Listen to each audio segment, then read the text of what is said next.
The time is finally here, ladies and gentlemen. The Aim Rework is upon us. Graviton is about to drop into this game like a ton of bricks.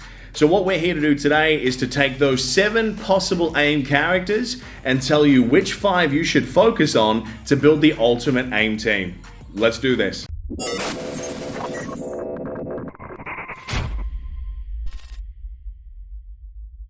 What is up, ladies and gentlemen? It's Chewburger84 here from the Ultimate Reality Network, and we are back again with some Marvel Strike Force content.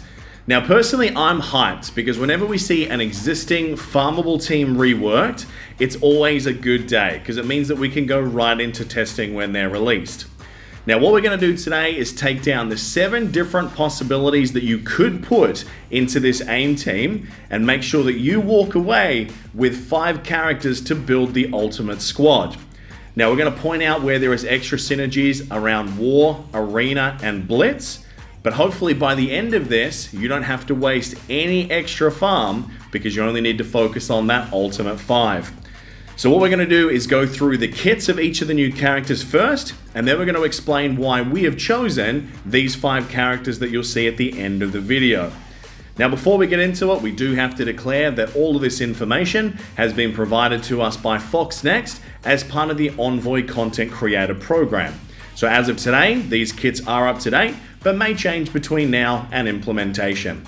So I hope you enjoy this. Let's go into character number 1. Now, we have to start off with the newest kid on the block, and that is Graviton, okay? He is the linchpin of this team. He is going to be a lot of what makes this team function. So starting off with his basic, he's going to hit targets for damage, and then an extra 100% damage for every negative effect that target has. So if they have 3 effects, that's an extra 300% damage, which is nothing to sneeze at. Now, his special attack builds on this by hitting the primary and adjacent targets with damage, which also slows them by an additional 2 turns up to a maximum of 5. And if Scientist Supreme is an ally on this squad, it's also going to add a stack of bleed to each of those targets. Now, you've set all this up, it's time to take him down. That's where Graviton's ultimate kicks in. He's going to nuke for 300% damage and then an additional 100% damage for every negative effect, which by the 3rd or 4th turn could be a heck of a lot of damage. Now, his passive is quite beefy as well, with some really interesting mechanics. You see, if a character on the enemy team drops below 50% health at any time, all negative effects that they have on them will be increased by 1 turn up to a maximum of 5 turns. Now, on top of this, he's going to increase the maximum damage and health of all AIM minion allies by an additional 20%. Now, when he goes into war, he goes even more bananas. You see, out of the gate, whenever he takes a turn, the character on the opposing team with the highest speed will have their speed reduced by 25%. Now, similarly to his earlier mechanic, when a character drops below 75%, he will also apply a stack of Disrupted to that character. So that means that you can stop a lot of those characters reliant on buffs, such as S.h.i.e.L.D, dead in their tracks. I really like this kit. I think it's perfect for AIM, but I also think he might have a place in some hybrid squads with some of the Sinister Six, Spider-Verse, or perhaps even Brotherhood. Let's move on to our next character. Our next character we focus on has been a running joke in this game for a very long time, but now she is a joke no more. Of course, I'm talking about Scientist Supreme. Now, Scientist Supreme's basic is going to hit for damage and then apply 2 randomized negative effects on the primary target. After that, with her special, she's going to flip 4 positive effects on all allies from negatives. Then she's going to apply 2 stacks of regen on all AIM allies. And then she's going to increase the duration of all positive effects for AIM allies by 1 extra turn, up to a maximum of 3 turns. Then comes her ultimate, the perfect blend of offense and defense. You see, she's going to heal everyone for 3,500 plus 15% of her max health, and then apply 2 to 3 negative effects on all enemies or non-AIM allies for a massive 2 turns. Considering this is a 3 energy ability, 2 turns is huge here. Now, to make sure that these debuffs land, it's going to have an extra 50% focus for every AIM ally that you're bringing with you. Now her passive is also very cool. You see, she's going to start off the match with plus 10% speed bar with an extra 10% for every AIM ally on the field. Then, on her turn, any of your AIM buddies that have negative effects on them, she's going to feed them 1 to 2 ability energy to make sure that they keep fighting the good fight. But then, of course, is everyone's favorite / least favorite if it's the AI's mechanic, which is her 25% revive chance. If you can get her having lots and lots of turns, she could end up being almost like a passive Minerva with a hell of a lot of kit thrown in.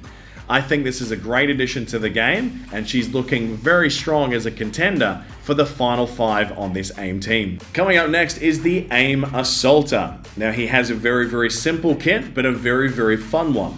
You see, his basic is going to hit for damage and then apply 2 turns of bleed. Then with his special, very similar to Graviton, he's going to hit for damage and then apply extra damage for every negative effect that enemy has. But then he's going to apply a massive 4 turns of speed up to himself, which makes him like greased lightning. Now when you thought he couldn't get any faster, his passive, every time he takes a turn, will increase his turn meter by 20%, but also provide 20% more turn meter for his adjacent allies. That means that he's going to be like a speed battery to the rest of his teammates that are next to him. Now on top of that, he's going to give himself a small buff to damage by 15%, as well as some extra health to make sure that this dude is looking like a strong contender for the final AIM 5. Next up is the tank of this team, and that is AIM Security. Now this guy's basic is relatively simple with a little bit of flavor. You see, he's going to hit you with damage and then apply a slow. But if for some reason you have ability block this guy, he's going to make you pay for it by dealing an additional 200% damage with this attack. Now his special is quite fun as well. You see, he's going to gain taunt for himself and give himself 2 turns of speed down. Then he's going to clear any speed up buffs that he has on himself, and then heal himself and adjacent allies for a massive 10,000 health plus 10% of his maximum health pool. Now his passive is really fun, and it's a good way of cleansing your team naturally, as well as making the opposition get a few extra stacks. You see, when Scientist Supreme is partnered up with AIM Security, every time he's hit when above 75% health, he's going to take 1 negative effect from himself and all AIM allies and throw it at that attacking enemy. Any free passive cleanses that you get in this game on characters like Kree Noble are wonderful. And I think that for raids where we're seeing so many different variations of disrupts or heal block that get really in the way of making teams stop dead in their tracks, I think this makes him a strong contender, especially for longer format game modes like Raid or possibly even Fear the Darkness, but time will tell on that one. Let's move on to our next character. Next up is we have the Infection Specialist, which is the AIM Infector. So with her basic attack, she's going to go out and hit and transfer all negative effects that they currently have onto the target, adding 1 extra negative effect on top for good measure. Then with her special, she's going to instantly give herself 75% turn meter, meaning she's going to go again very quickly. She's going to heal herself for 10,000 health plus 20% of her max, and then give herself and 2 adjacent AIM allies 2 rounds of counter. Now then, on her turn as part of her passive, whenever she takes a turn, she gives herself 2 negative effects for 2 turns. And then she's going to basically do almost like a little buff. So if she has offense down, she's going to give herself 2 turns of offense up. If she has defense down, she's going to give herself 2 turns of defense up. If she's been slowed, then she's going to give herself 2 turns of speed up. So she's very good at being able to collect a lot of debuffs on your team and then literally throw it at the opposition. And what those counters allow you to do is to stack even more of those negative effects depending on who's next to her for free when the enemy is taking their turn. So she's very niche, but I think she does have some options to be used in the final 5. Let's see how she places at the end. Coming in next is one of the real bookworms of this squad, and that is the AIM Researcher. Now her kit, her basic, is going to come out, hit for damage, and then also apply offense down on the primary target. Her special is going to heal the lowest health ally, as well as the 2 adjacent allies to AIM Researcher. And then it's going to flip the bleeds on the lowest health and adjacent allies as well, if there are any on those team members. Now, what she's going to do with her passive is quite fun as well. So every time an AIM team member gets a negative effect, she's going to have her turn meter moved up by 20%, meaning that she's going to move quite rapidly in a team that debuffs themselves so frequently. Then on her own turn, what she's going to do is apply a positive effect from a predetermined list to an ally. If that character ends up being an AIM, they're going to get 2 positive effects instead. So this is where you want a researcher handy, because she can actually help buff and heal this team as a standby, but maybe not the strongest kit of the 7 at this stage. Let's see how she progresses in the final round. So finishing up the list is that character that kind of looks like a hybrid between the Hulk and Bane from the DC universe, which is the AIM Monstrosity. Now this guy has always been high risk, high reward, but now he's definitely leaning much more to the high reward side of things once the first round has been completed. You see, on his basic, he does damage, but then also applies defense down, which is normally huge when characters do that, especially if you're pairing him with someone that gives him a counter. Now for his special though, and this is big, not only is he going to apply offense up for himself, but he's also going to do it for 2 adjacent AIM allies for 3 turns. Okay, this is massive. Then he's going to hit for damage, and then he is going to be able to not miss with that attack. Okay, it is an unmissable attack. So this is huge. It's a massive 3-turn offense up for 3 different members on this team.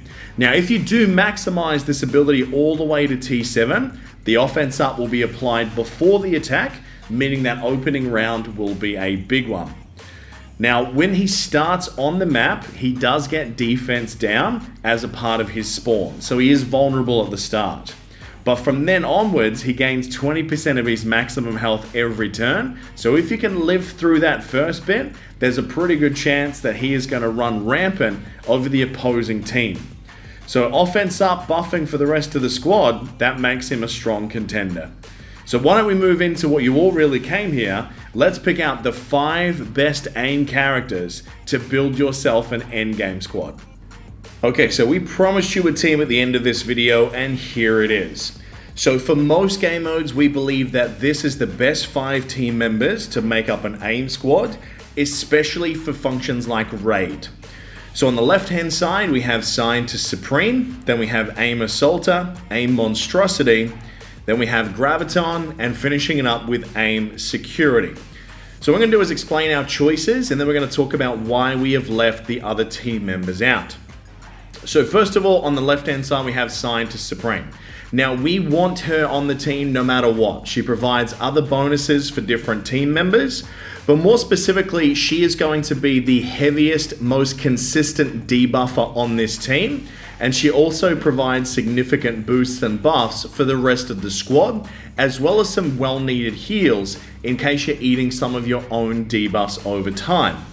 Now, the reason we position her on the end next to AIM Assaulter is that AIM Assaulter is going to give her some extra turn meter, meaning that she's going to go much, much faster. Now, I don't think there is any team out there that works without Scientist Supreme, without a significant drop-off in performance. Now, the fact that both her special and her ultimate are only on 3-turn cooldowns is massive, especially with the speed bonuses from AIM Assaulter next to her. Now then, of course, we jump to AIM Assaulter himself, and that massive 4-turn speed up that he gives himself, and then boosting the 2 characters either side of him. In this sense, it's going to be Monstrosity and also with Scientist Supreme. That's something that's really going to change the dynamic and the flow of this team. Because one thing that this team has always been, especially Monstrosity, is slow.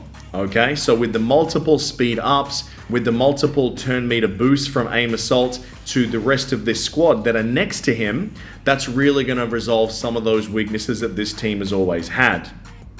Now, AIM Monstrosity in the middle. Why do we want him there?